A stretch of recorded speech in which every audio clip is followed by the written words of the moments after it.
Hey everyone, I am excited to be able to show you the new design of the Torah Family Living Planner.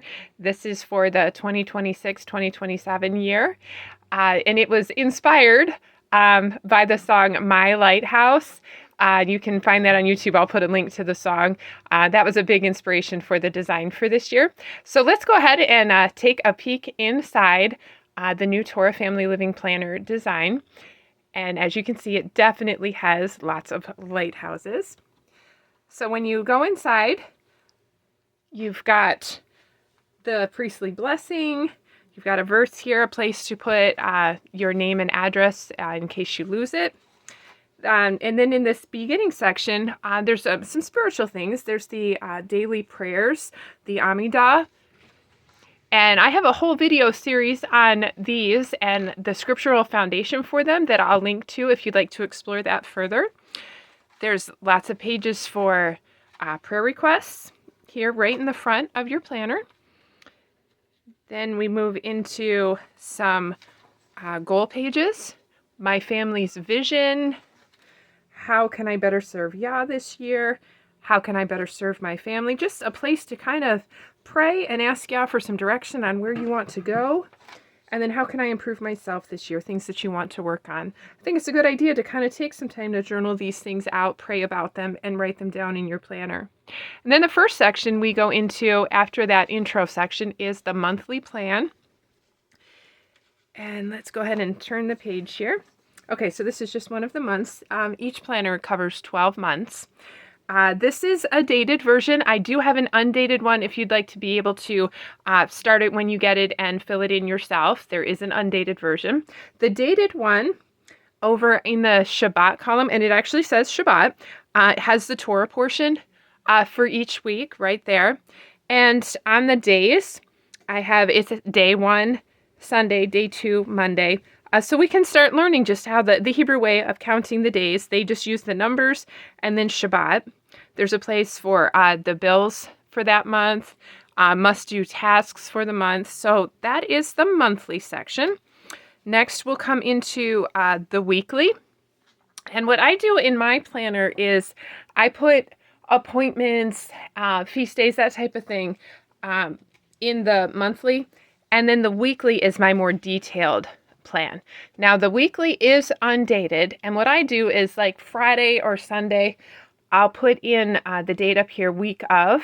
I'll fill in the dates and then start laying out my week. And I'll put in the hard and fast appointments from the monthly first and then fill it in.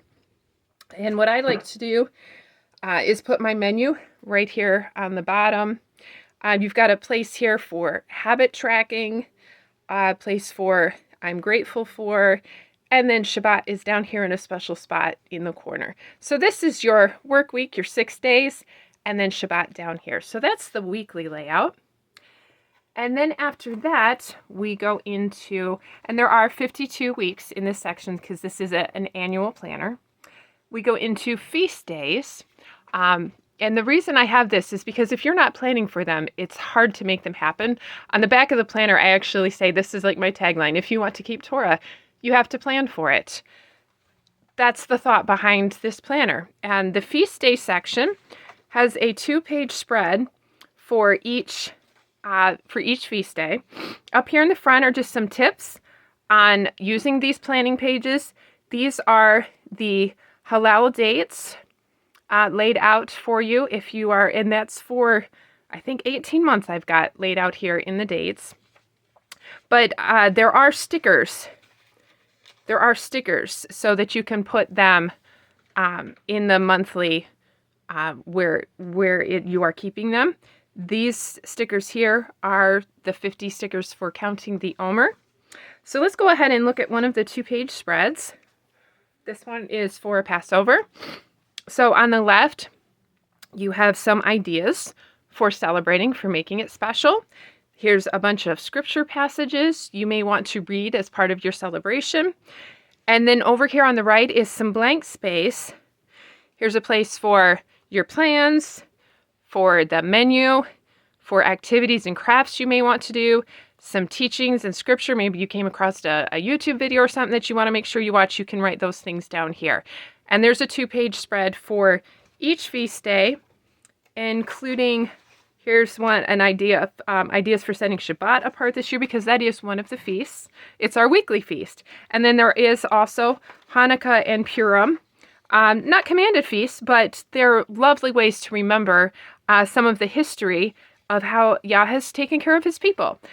We personally do celebrate those. I've got some videos on that as well.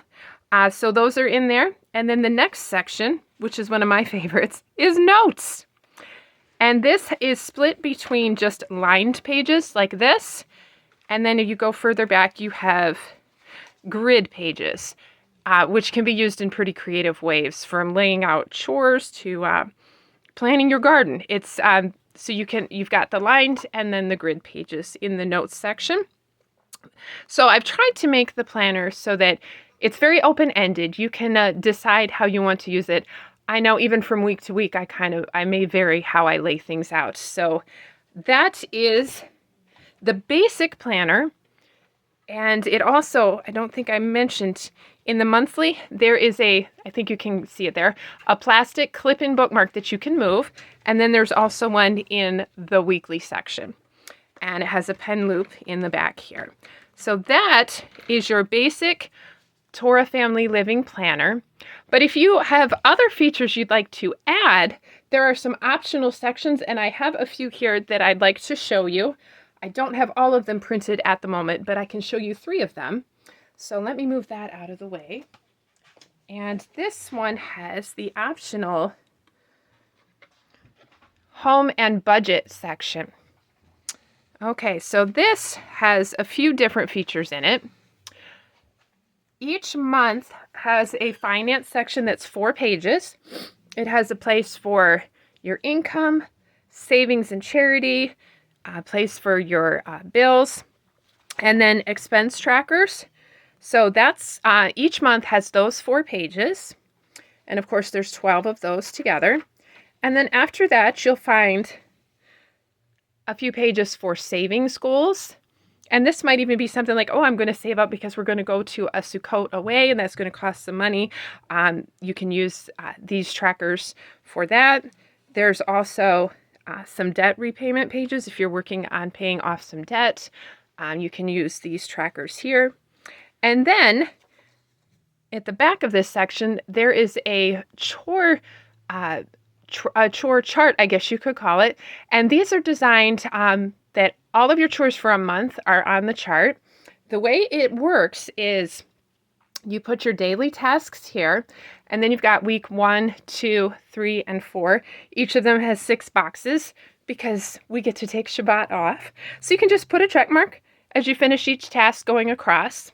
And then down at the bottom, you have weekly tasks, and there's week 1, week 2, week 3, and week 4 here. And you can put a check mark here in this first column for, let me see if I can zoom in a little bit here on this one. Yeah, I don't know if it wants to do that. Woo! Trying to get it to focus for you. Okay, so for the weekly task, you would put a check mark here.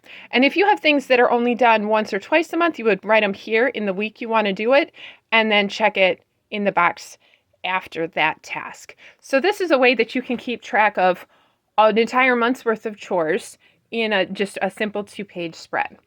So that is the home and budget section that you can add to your planner. It's optional if you need it. There is also a meal planning section that's optional, and a school section for homeschoolers that has enough space to track for 8 students. Now there is also, I have added this recently, you can add the Torah Portions journal to your planner. And this has, okay, so there's Genesis. Each Torah portion has a 2-page spread here with places to keep notes and write verses and a bit of study space, and then just some more note pages for when you're working through the Torah portion each Shabbat. You've got a place to record what you're learning, and it goes through all 54 Torah portions, and you can add that to your planner. And there's also, we set that aside, there's also a personal Bible study section you can add. Let me get to the front of it here. And this is designed for you to work through individual passages. So there's a place here to copy the passage. Down here is a place for cross-references, thematic connections. You've got a place for positive and negative commands, positive and negative examples. Here, where do I need to change? We always want to include application when we're studying scripture. And then down at the bottom, what do I see of Yah's character? Is there a reference to the Messiah? So this is just an open-ended where you can study passages that you're working through and have a record of it right here in your planner. There's quite a few of them in here that you can use. So this is another section you can add. And there's also other cool things you can add, like a pocket or stickers with the phases of the moon. So there's other cool things that you can add to your planner so you can get it just how you want it and the features that you want to use.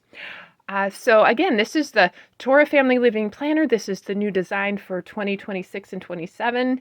And I will put a link for you to check out and pick up your custom planner. They are made individually for each person, just the way you want it. So I wish you happy planning, and I hope that you will have a wonderful, productive year as you're managing your home and your family, and I hope this will be a tool to help you do that. All right, we'll see you next time.